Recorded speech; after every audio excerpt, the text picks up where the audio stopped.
Sí, bienvenidos. El objetivo de este panel entonces es que podamos explorar cómo se fortalece esta cooperación regional en conversación con los datos que nos han presentado el día de hoy. Queremos abordar inicialmente cuáles son esos retos o esas limitaciones que tiene la cooperación internacional. También hablar de cuáles son las experiencias actualmente que funcionan y pueden replicarse a nivel regional. Y finalmente, reflexionar respecto hacia dónde puede orientarse la agenda regional para la gestión de los humedales amazónicos. Como les contaba, en el proyecto hemos identificado que el 40% de los humedales mapeados carecen de una protección formal en la región amazónica y que existen diferencias significativas en las definiciones y enfoques de gestión entre los países, a pesar de que, como lo hemos hablado durante toda la sesión, se trata de sistemas hidroecológicos interconectados. Entonces, desde su experiencia, ¿qué elementos deberían priorizarse para avanzar hacia una gobernanza regional más articulada de los humedales amazónicos, especialmente en los contextos transfronterizos? Yo creo que una de las principales en lo que se podría trabajar sería en los acuerdos binacionales o trinacionales, dependiendo de dónde recaigan estos humedales, o en el caso de nosotros los sitios Ramsar que tenemos, y en el caso de que sea en el nivel de Estado, en el caso de nosotros gobernación, con el nivel de Estado de otro país, puede ser provincia o dependiendo del caso, serían los acuerdos de hermanamiento, ¿no? Es una manera que nosotros podamos trabajar con ellos de una manera que sea lo más, que ambas partes manejen la misma terminología, se podría decir, y que tengamos la misma manera. Conceptual, tal sí, vez. Los mismos conceptos, ¿no? Que para nosotros, qué sé yo, un lago es algo, pero para otro departamento es otra cosa. Entonces, con estos acuerdos vamos a poder homologar o unificar en realidad los términos para que nosotros podamos trabajar de una mejor manera. De acuerdo, y sería entre países. Entre países, promover esa articulación. Sí, entre países sería, depende al estrato, ¿no? Si es que es el gobierno central, bueno, va a ser los acuerdos binacionales o trinacionales. En el caso de los subnacionales, en el caso de la gobernación, serían los acuerdos de hermanamiento con el nivel del otro país. Buenas tardes, muchas gracias. En primer lugar, muchas gracias a los organizadores por invitarme. Es un placer estar aquí y poder responder estas preguntas. Yo veo algunos puntos claves que podríamos priorizar. Primero, en un marco más general, el tema de la ODCA es un tema muy… son todos los países amazónicos y es un poco que está bastante relacionado y deberíamos impulsar esa cooperación entre los países dentro del marco de la ODCA y con todas las herramientas que la ODCA ya tiene. Entonces, ese es un tema también en análisis de amenazas, en todo lo que es el observatorio, entonces eso en una parte. Segunda parte, dentro de la Comisión Ramsar, pues tenemos ya una iniciativa regional de humedales amazónicos que ha tenido sus épocas donde ha funcionado muy bien, ahora está un poco más, digamos, sin tanto movimiento, pero es una oportunidad. Los mismos países amazónicos ya tenemos esta iniciativa y cada 3 años reportamos lo que estamos haciendo, no hemos hecho mucho, pero también me parece que este tipo de proyectos y este tipo de iniciativas podrían impulsar de alguna manera, no hacer todo, pero impulsar a los países a reunirnos, a trabajar en conjunto. De igual manera, pienso que como el proyecto ha levantado información de nivel regional, es importante que sigamos levantando la información porque, como hemos dicho en el día de hoy, la información es dinámica, los humedales son dinámicos y seguir levantando la información a nivel regional es importante. Como Ministerio de Ambiente, pues nosotros tomamos las decisiones de política pública, pero basadas en ciencia, y esta ciencia tiene que estar validada y de hecho felicito al proyecto porque he estado en muchos proyectos y pocos proyectos han logrado sacar artículos científicos, entonces esta información científica está validada.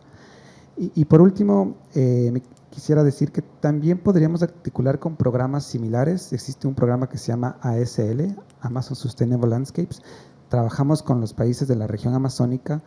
En realidad trabajamos en este programa, se trabaja en muchos temas, uno de los temas de zonas humedales, trabajamos en otros temas de conservación, bioeconomía, corredores, pero a la final son proyectos y programas muy similares que podríamos hacer sinergias, podemos hacer sinergias tanto como para reunir a los países como para reunir a los tomadores de decisión.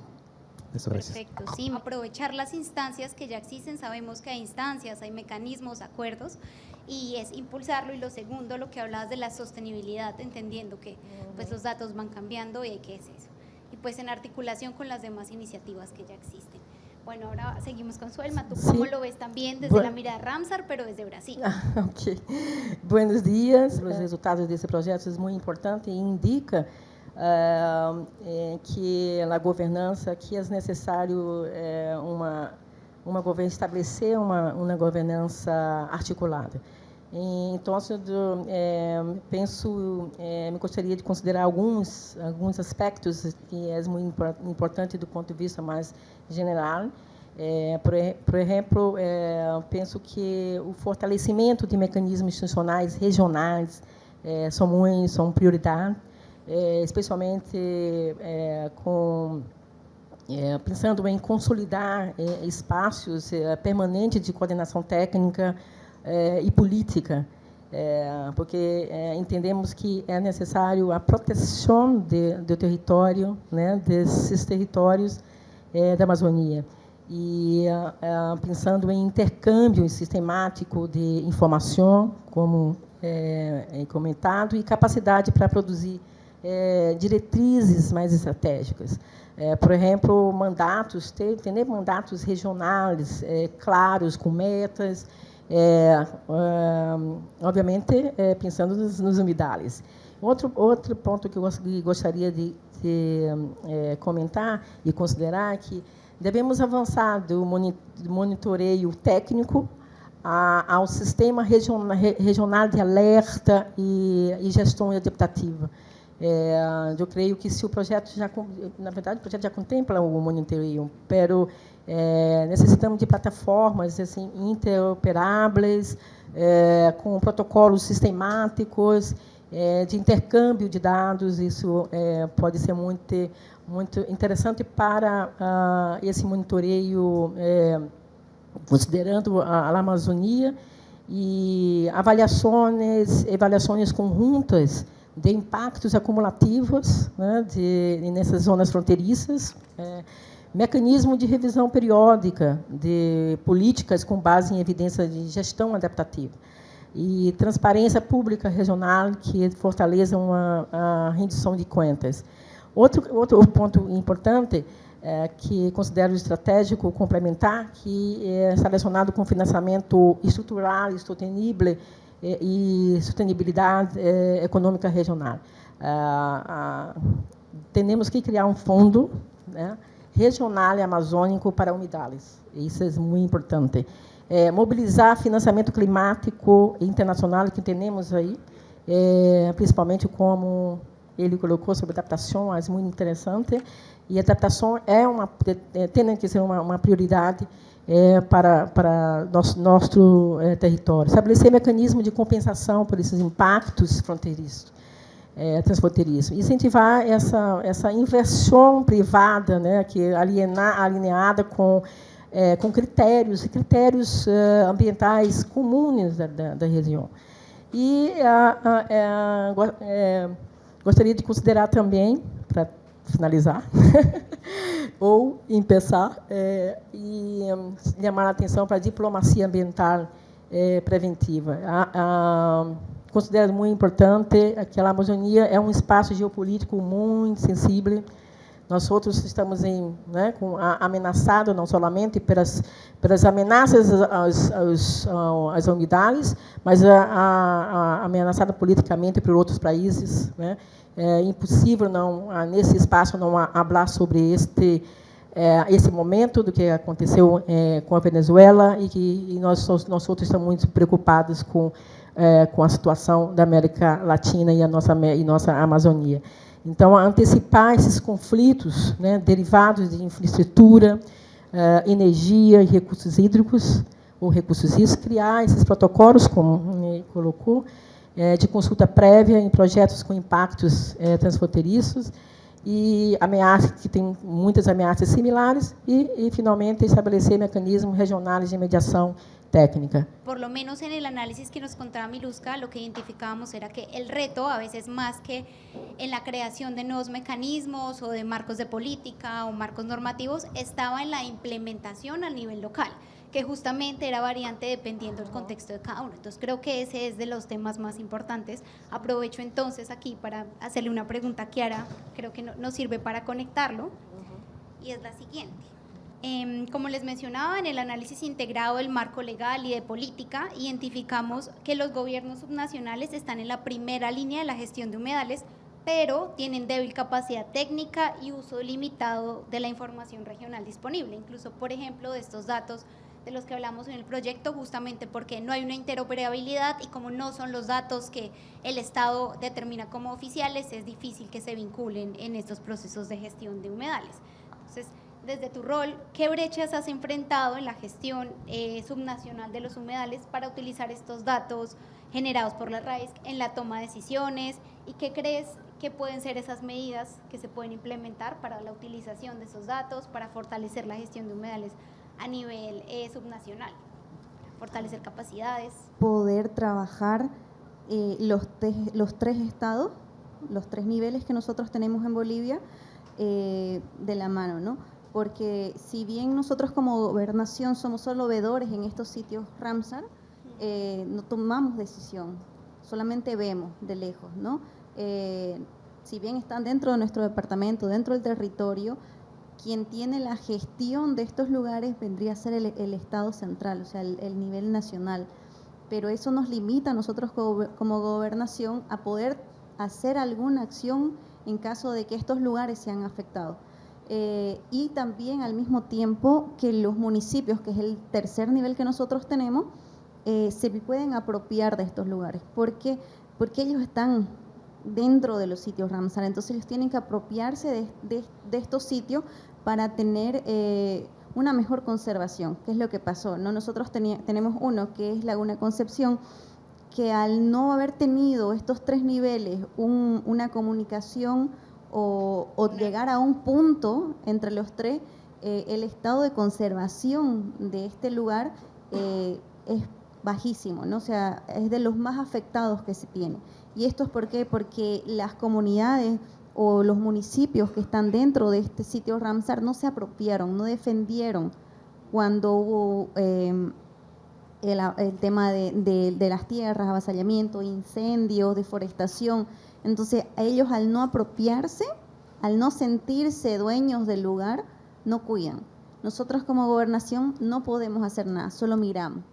Y quien tiene como que el poder de detener de una u otra forma vendría a ser el Estado central.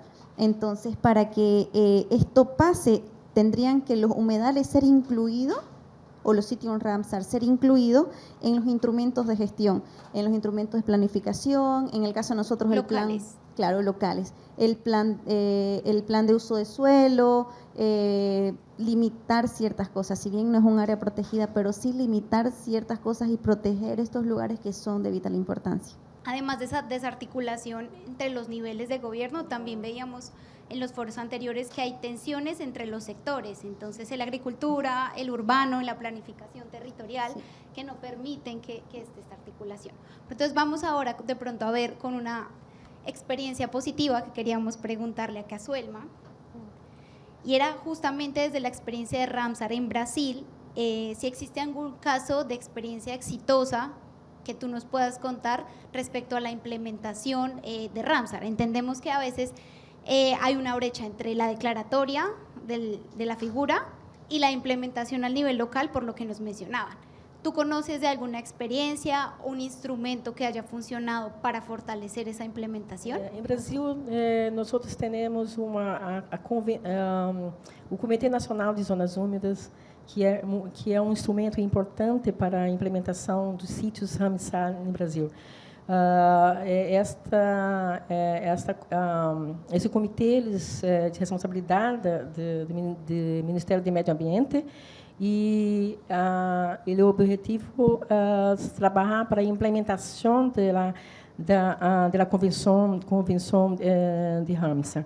E agora nós estamos trabalhando exatamente para incorporar por exemplo, o mapeio, né? O mapeio de áreas umidales, de zonas umidales em Brasília.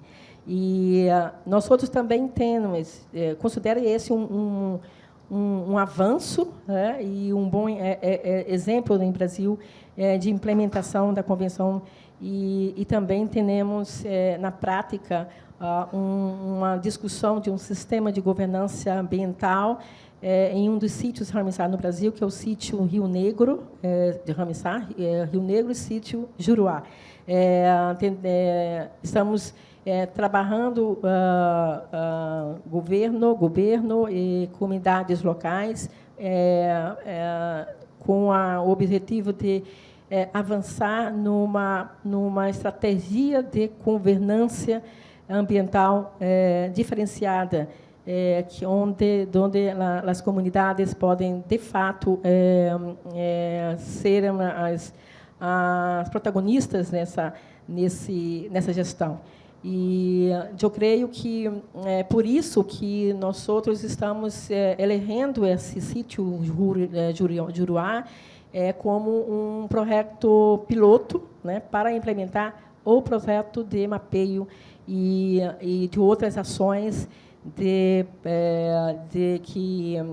com o objetivo de se trabalhar por exemplo, com o plano de manejo dessas áreas protegidas, porque nesse contexto do sítio Ramsar, de desses sítios Ramsar que estamos falando, que é o sítio Ramsar Juruá e também do Rio Negro, temos várias unidades, áreas protegidas e terras indígenas.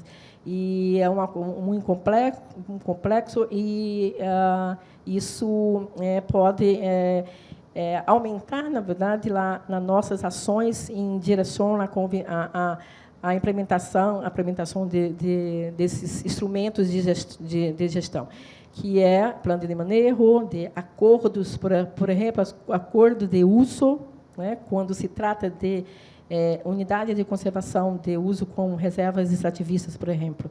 Né? Então, assim, considero que esse é um exemplo interessante de não totalmente de sucesso, porque ainda está em processo de estabelecimento.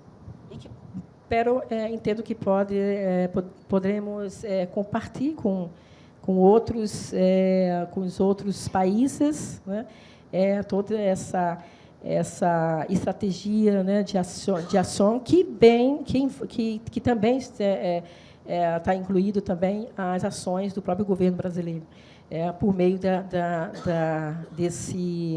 dessa estrutura que é o CNZ, que a gente chama de CNZU em português, mas que é exatamente o Comitê Nacional de Zonas Humedales. Creo que entonces ahora seguimos acá con Daniel. Volviendo, estábamos un poco en lo local, volvamos a lo general, a lo regional. Queríamos preguntarte, tú tienes un rol importante en el ministerio porque eres el punto focal de varias iniciativas regionales. Entonces está Ramsar, MAP, Biocorredor Amazónico, la Lista Verde, varias estrategias de conservación.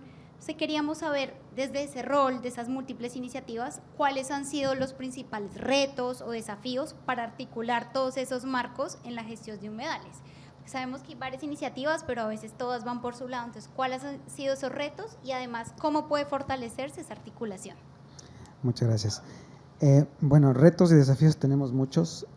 Como país tenemos el Comité Nacional Ramsar creado, pero no está activado, que es un poco lo que comentaban los compañeros. Uno de nuestros desafíos o retos es reactivar el Comité Nacional Ramsar y tal vez alimentarnos de la experiencia que ya tienen países como Perú y como tiene Brasil en este comité. Otro gran reto es el financiamiento. Realmente para poder articular este tema más regional siempre va a haber un tema de financiamiento que nos limita un poco. Yo creo que una oportunidad también tenemos en lo que con el proyecto se ha logrado, que es la propuesta de incluir el concepto de humedales en la Ley de Aguas, que la Ley de Aguas está en la Asamblea Nacional en su revisión, y esto nos ayudaría a tener este marco regional del concepto para seguir trabajando en temas de monitoreo. Pienso que el tema de monitoreo a nivel regional, con lo que ha avanzado el proyecto, es muy importante, y tal vez crear una serie de indicadores regionales que todos los países podamos cumplir, ¿no? Y ir más allá un poco ya del mapeo, de la identificación, y ya cada año identificando cuáles son las amenazas directas y poder crear nuevos mecanismos de conservación. Y estoy de acuerdo en el tema de pienso que una oportunidad es utilizar los mecanismos de financiamiento sostenible que se están trabajando mucho en el mundo y crear este fondo, como decías, la compañía de Brasil, sobre un fondo para regional amazónico, ¿no? Entonces, eso hemos hablado en Ramsar, hemos hablado en otras iniciativas, pero nos falta ese impulso, ¿no? Falta crear el fondo, que no es tan sencillo. Podríamos ocupar también la plataforma de la ODCA y pienso que se puede trabajar por ahí. Y bueno, por último también, a nivel regional podríamos trabajar también, en Ramsar existe esta figura de hermanamientos entre países. Por ejemplo, en Ecuador, Perú y Colombia trabajan en el proyecto trinacional. Podríamos dar un impulso a estas iniciativas que ya son más locales para trabajar a nivel regional a través de la convención, que ya son figuras que están ahí, ¿no?, para usarlas. Paso a paso, claro, como hablábamos, por ejemplo, con el Parlamento andino, pudimos avanzar en una articulación normativa y cada caso es un proceso, pero esperamos que el proyecto a largo plazo, si uno asegura sostenibilidad, pueda lograrse. ¿Qué piensan ustedes de la tenencia de la tierra en humedales? No estoy hablando de titulación, sino hay diferentes formas de tenencia de tierra. En esa forma se le da espíritu de propiedad a los amazónicos, ribereños y comunidades nativas que están en los humedales. ¿Qué piensan eso? De mi departamento la tenencia es un poco complicada, ¿no? Porque si bien no podemos limitar a hacer el uso de la tierra, las consecuencias al hacer un mal uso en la tierra son las que vamos a tener en contra en este caso, de los sitios Ramsar o de los humedales. Entonces, es un poco delicado el tema, ¿no? Si bien la gente del lugar se tiene que apropiar para poder cuidarlo, no todos tienen el pensamiento de cuidar, muchos tienen el pensamiento de depredar y no se ponen a pensar que al deforestar o al depredar dentro de estos humedales o de estos sitios Ramsar van a afectar a la larga a las comunidades que están alrededor. Essa questão relacionada com titulação é um grande problema que nós outros temos em Brasil, que creio também que é em toda a região da Amazônia. E temos problemas dentro de áreas protegidas, que nós outros, o governo brasileiro, por exemplo, ainda não pagamos, né, áreas que foram adquiridas, né, e creio que é possível incluir, na verdade, com uma grande ameaças essa situação, né,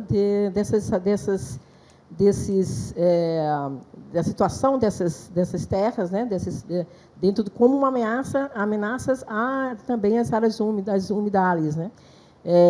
Pero não sei dizer como que nós vamos resolver a situação de terras que são um dos grandes problemas que temos em Brasil, quando se pensa em proteção. Não somente quando nós outros estamos falando das áreas protegidas, mas também para as áreas que são onde temos comunidades tradicionais, indígenas, que são invadidas, né, por outros, né, mas, enfim, vamos pensar, né, como avançar nisso, mas é importante que os governos, né, trabalhem nessa direção, né, direção de solucionar esse problema territorial, né, que a gente chama de específico de ter direito àquela terra, né, mas, porém, que tem um grande impedimento, né, de uso daquele território, daquela terra, por conta exatamente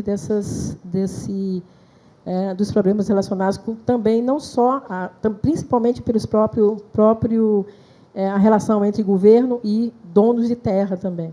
En Ecuador este problema tiene varios niveles. Yo lo veo como un nivel ya entre comunidades. En la Amazonía ecuatoriana, las comunidades, los pueblos ancestrales tienen su derecho de vivir en su territorio. Entonces, el primer problema es que entre comunidades vecinas ellos se pongan de acuerdo. El segundo problema es que si la comunidad está dentro de un área protegida, ese trámite se tiene que hacer con el Ministerio de Ambiente y Energía, que actualmente trabaja en una norma de tierras para el registro de estas tierras en áreas protegidas. Y claro, ya cuando está fuera de áreas protegidas, pues ya recae en otra institución. Y ahora también hay problemas que hay comunidades que van a tener dentro de áreas y fuera de áreas protegidas. Entonces, hay una complicación. Entonces, en realidad, en el nivel ecuatoriano este tema es un tema bastante complejo, muy complejo de solucionar. El Ministerio está trabajando en esta norma y, digamos, está en un proceso de traducir la norma, la propuesta de norma a todas las lenguas indígenas para poder socializar y que todos estemos de acuerdo antes de la promulgación. Entonces, en ese trámite estamos. Muchísimas gracias al panel y a nuestros panelistas. Un aplauso para ellos.